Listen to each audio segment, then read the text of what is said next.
one of the biggest questions that arises is, when is an individual considered a U.S. income tax resident?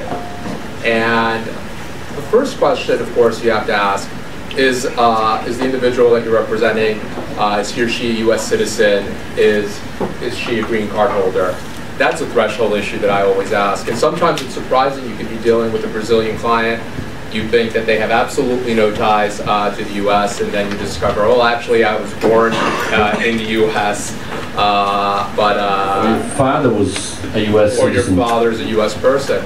But what we deal more, what's more common is explaining to our clients the substantial presence test. And the U.S. has a pretty simple black and white approach to the substantial presence test. It's basically a day counting test. And the way I like to take a look at it, and there's many different ways to look at it, but the first question I ask or explain to the client is, you absolutely can't spend more than 182 real days here in the U.S. But even then, you have to be careful. Because what a lot of people fail to take into account, because most countries like Brazil, Mexico, you look at 182 days and that's the end of the equation. Here you actually have to look at how many days did your client spend the year before and 2 years back. And the way it works is that you look at the days that you spend the year in question, 1/3 of the days in the prior year and 1/6 of the days 2 years prior. You add them all up, and if you fortunately spent more than 182 days into that calculation, you might have an issue. So it's always important to control the number of days, and the rule of thumb is 121 days, never spend more than 121. So then you don't have a problem, correct? And then you shouldn't have a problem. But you'll have to be aware of other issues as well. Just because you're not a U.S. income tax resident doesn't mean that you don't have any filing obligations. That's correct. Yeah, is there any backdoor in case that you pass that 183, 100, the substance present test? Yeah, absolutely. I mean, in terms of general planning, we try to keep them on that 121 day per year, so that they're just under the 3-year average. Obviously, a lot of the clients, they like to spend more time here. It's, you know, that it isn't enough time just to spend 121 days. There's basically one avenue out for Brazilians. You don't have the treaty tiebreaker test. But what we do is essentially the closer connection statement. Essentially, if you can show that even though you exceeded that weighted average of 3 years of substantial presence, but you're still here less than 183 days in the current year, and you can show that your tax home, basically your center, your nexus, is still in Brazil rather than the U.S., or is at least in 2 foreign countries rather than the U.S., then you can still file to be excluded as a U.S. person for that year. The difference between the substantial presence test and closer connection is essentially substantial presence test, it's automatic. You don't need to do anything, you don't need to file anything, you don't need to alert the U.S. government as to anything you're doing. Closer connection, if you are filing under that, it is discretionary with the IRS, and it must be filed timely. So one of those things when you're tracking your days for people who are non-residents is that you make sure that if you have exceeded the substantial presence test, but you're still trying to exclude your days, that you timely file that exclusion and you set everything up for it. One of the things, too, that can happen is it's not uncommon to have a client that, while they're Brazilian, they may be a Brazilian citizen, their center of vital interest may appear to be in Brazil. They may not be spending too much time in Brazil. If we're talking about an ultra high net worth client, she may be spending some time in London, in Spain, in the US, and then you really have to be careful when looking at this client's profile to see if they actually have a closer connection to Brazil. Because it might be that they're spending most of their time in the US, let's say 180 days, 182 days, year in, year out, and then you find out they're not even a tax resident of Brazil because maybe they only spent 150 days in Brazil, 100 days in Brazil, and they're just floating around. That's correct. And that's a real risk. That's the risk that David mentioned is very important because the Brazilian IRS, Receita Federal, after a year that you leave Brazil, they can do a saída definitiva automatically to you. And that kills your close connection. This is very important. A lot of people comes, David and Giev, with exempted visas, right? The F and the J. F, J, You have people from the consulate. Sometimes you have consulate employees that they extended 183. These visas allows you to stay over the substantial presence test. How do you deal with this? Because there's a little implication for tax purposes. It's so tricky, Bruno, you know, because there's so much misconception about the student visas, the exempt visas, and you have a Brazilian client, and you see it all the time. They want to test the waters. They move to the U.S. They're unsure. They buy their house in Coral Gables. Their kids are in Gulliver, and they think they don't have a care in the world. But there are some issues that they miss, and that comes with the concept of tax home. And so you'll have a Brazilian client. They'll do their saída definitiva, so they've given up their tax home in Brazil. They spend more than a year in the U.S., so their tax home is presumed to be in the U.S. And all of a sudden, you have this rule that's often forgotten. I call it the 183-day rule, that basically results in a 30% withholding tax on any U.S. source capital gains.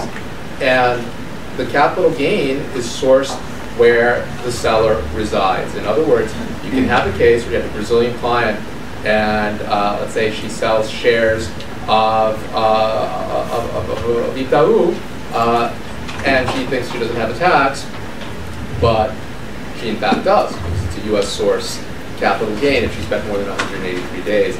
And so what we often tell clients is if they're going to be living here more than a year with a student visa, to hold all of their assets through offshore entities or through a Brazilian fund in order to avoid this capital gains issue. Did you guys understand what is the statute of limitation?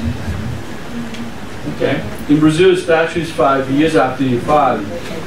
In US, it's 3 years if you have a completed tax return.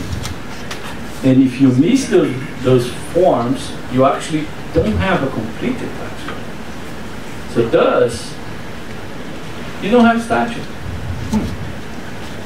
And people miss that because of statute, and then IRS can audit you 30, 40, 50 years ago. Never run out of a statute of limitation. My understanding, so you have a legal entity in Brazil. Yes. Even if it's not in operations. Yes. And even being the most, let's say, the simplest one. Yeah, the simple. Yeah. You know, Mm-hmm. the most simple one, and you have only one person with another partner. You have the limitada, correct? Yeah. Okay. You should fill the forms in the tax return period. For the 5471 and 5472.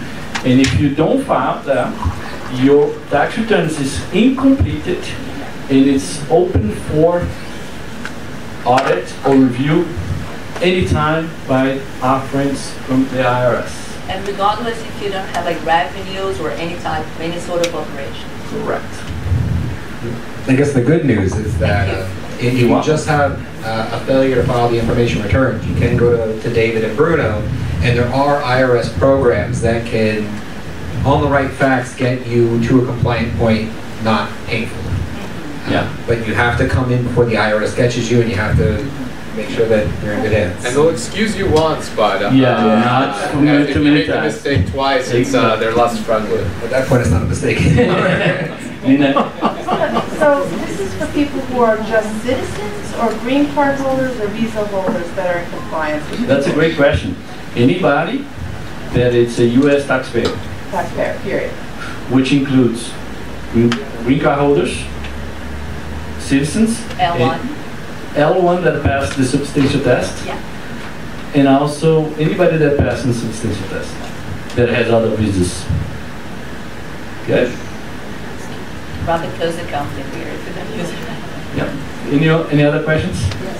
Yeah. This is regardless of your interest in the company. Let's say the example sheet that we have right now, one person holds 99 holders with shares, and then the other, the U.S. taxpayer, holds just one share. That's a great question. Even in that case, they're required to file this form? Good question.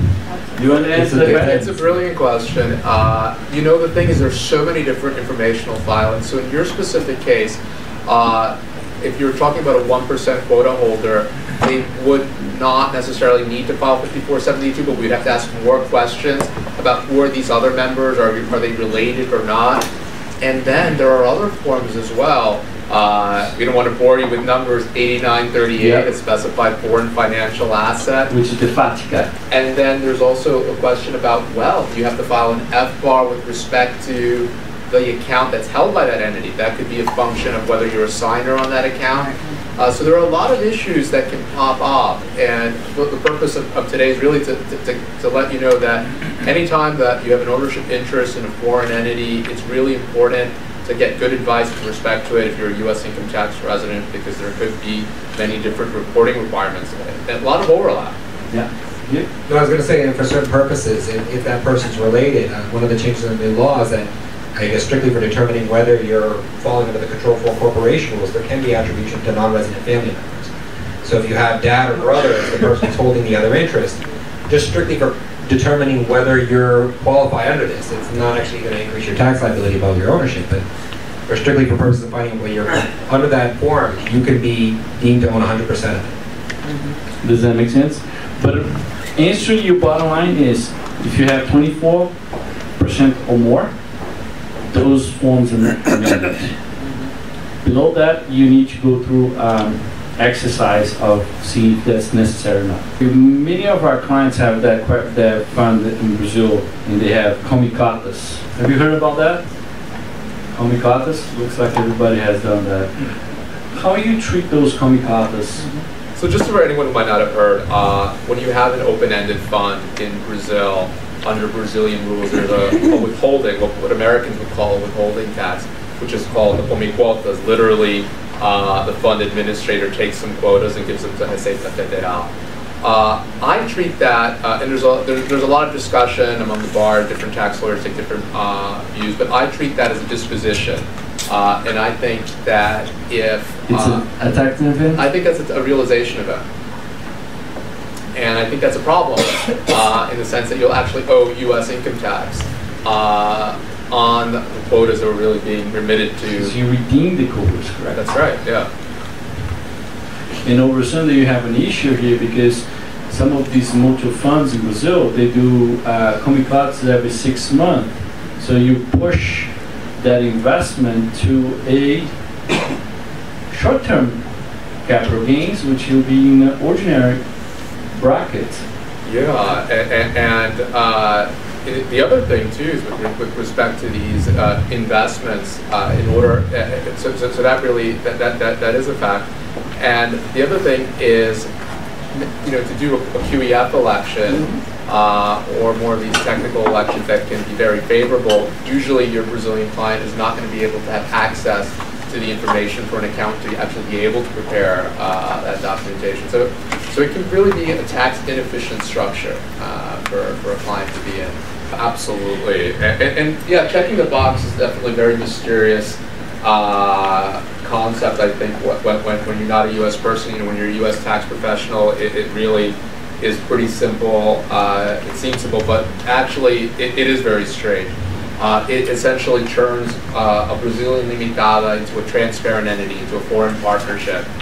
And aside from getting a new cost in all the underlying assets, it really, especially for families that own a lot of real estate, commercial real estate in Brazil, it's a great strategy because it allows them to obtain tax credits for the taxes that the entity is paying in Brazil. So there's a lot of interesting things that can be done with this type of entity, but you also have to be careful because always families are widely spread out, and you can have a client that his brother also lives in California or something, and if you check the box, you might be causing a tax event for him. So always in any type of planning, you have to proceed with caution.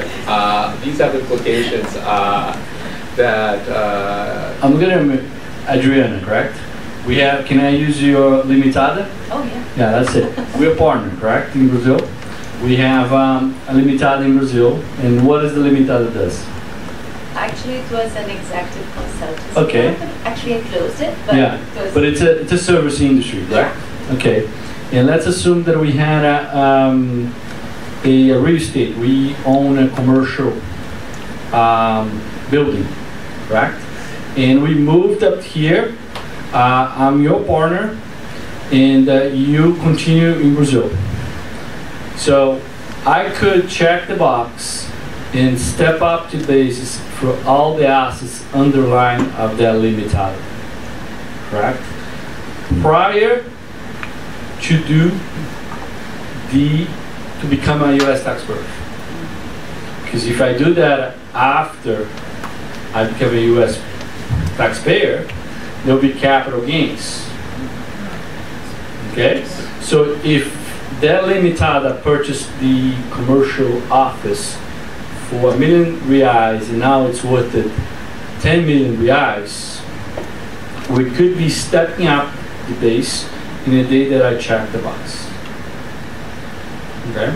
The good thing about that is when you make that, all the transactions of that entity in Brazil, it's providing service. You're gonna take that into US on your tax return as income, deductions, and also all the tax that you pay for the Brazilian IRS, you take as a credit. Okay? And the best thing too, you don't have to file 5471 or 5472, so you're out of the hook. But your business now is transparent. It's basically you doing business in Brazil for tax purposes. Tax reform was substantial. It really turned the international tax world upside down. It's true that there's been a doubling of the estate tax exemption and a lowering of the federal tax rates. The elimination of the state and local deduction, or meaningful deduction for stated tax, had a really big impact, especially the clients that were thinking of moving to New York. A lot of them opted for Florida. All my New York clients Florida is not for everyone. are complaining because the average in New York, you pay usually around $20,000 in tax per individual. Now we're going to be on a 10K maxed, all tax, right? Yeah, but I think the biggest change happened to clients with operating companies in Brazil, especially at the ultra high net worth level, where now a lot of questions are being raised about whether a restructuring is in order. For example, dividends. Dividends from Brazilian corporations are taxed at the ordinary rates, 37%, whereas dividends from domestic companies are only taxed at 20%. And today in the States, we now have what's called a participation exemption. What that means is dividends received by U.S. companies are exempt.